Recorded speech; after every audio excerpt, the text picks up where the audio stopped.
Hi everyone, I'm Catherine with Free Tours by Foot, and this evening I'm going to be taking a trip out to Dyker Heights in Brooklyn to see some of the most elaborate Christmas light displays in all of New York City. When people think about Christmas decorations in New York City, they usually think of the Rockefeller Center Christmas tree and the lavish store window displays of Midtown Manhattan. But some of the best sights to be seen are actually in Dyker Heights, Brooklyn. There is an unspoken competition amongst the homeowners in the neighborhood, so some have added huge lawn ornaments and motorized displays, making for a lavish holiday spectacle, with some arrangements costing up to roughly $20,000. There are several ways to reach the Dyker Heights lights, and we recommend accessing the lights from the 86th Street station in Brooklyn.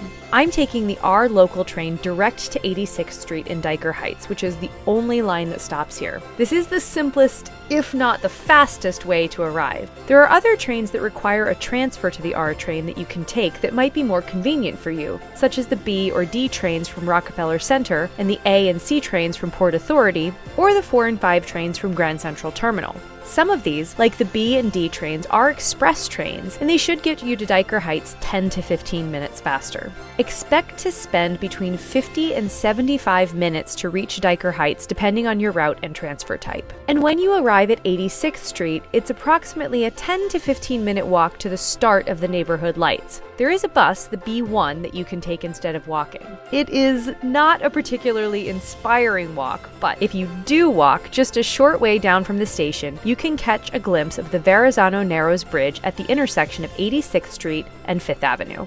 So when you get off of the subway on the R train, you will be at 86th Street and 4th Avenue. So like I said, you do a little bit of a walk in order to get to the main lights displays. So it's a good opportunity when you get off the subway. Take a look around. There are some restaurants, there are some little coffee shops right in the area. So maybe a good idea to grab something hot to drink for your walk.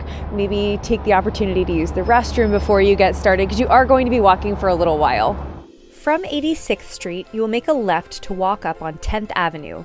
It is here where you will begin to see the first houses with lights and decoration.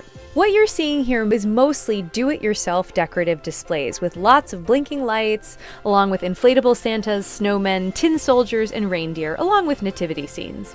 Most of the homes along 10th Avenue have relatively simple displays, though some, like this one on the corner, really get into the decorative spirit.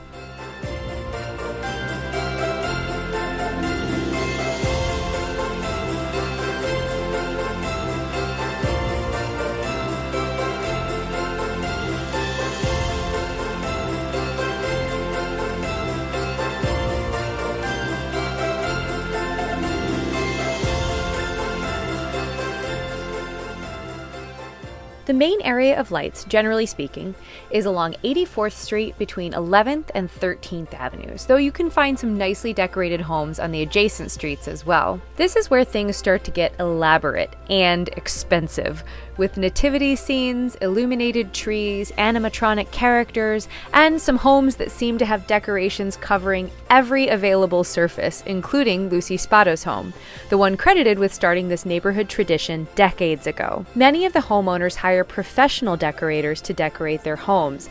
You'll definitely notice a shift both in the professionalism and the scale of the decorations from the homes you saw on 10th Avenue. Many of the companies that started this tradition are landscaping companies who found an opportunity to earn some revenue in the winter months. Even though some of these professional decorators work with the same clients on the same homes for many, many years, there is still a lot of communication that has to happen between them, particularly because a lot of these displays might take 12 or more workers in order to assemble. So there is a lot of communication that goes on. And if you are looking at the sheer volume of lights and decorations and wondering where all of this is stored when it's not the holidays, the storage is on the owner of the home, not on the company that decorates. So a lot of these families have dedicated storage spaces to keep all of their decorations. So here is the house that started it all. This is the house of Lucy Spada, and about 30 years ago, she is the one who started the tradition of really over-the-top elaborate Christmas displays at this time of year. And you can see by looking at her house, she has absolutely no shortage of decorations here. She has really filled just about every single available space. So here at the Spada house, they have even set up a place where you can sit in this beautiful throne surrounded by reindeer and get the perfect Christmas picture.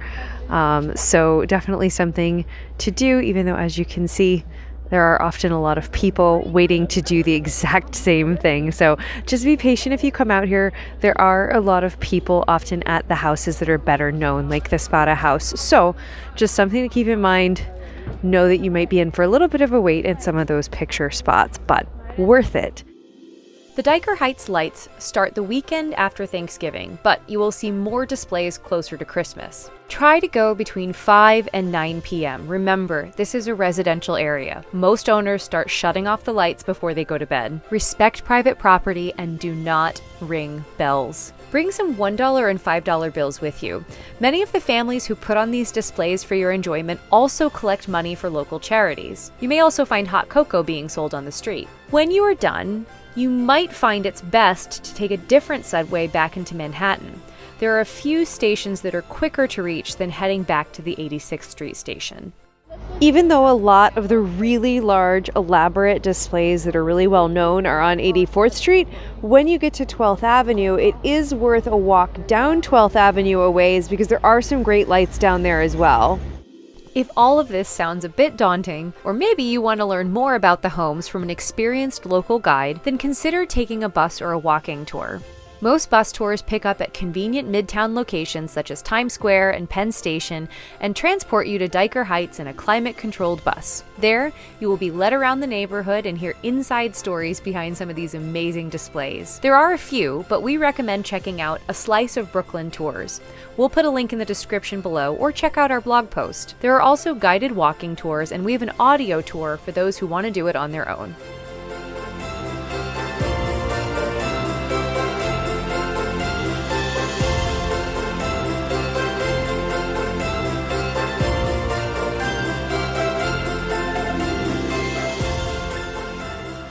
So as you can see, Dyker Heights doesn't really take a less is more approach to Christmas decorating, but it is a fantastic thing to come out here and do. It is a little bit of a trip, but it is so incredibly worth it.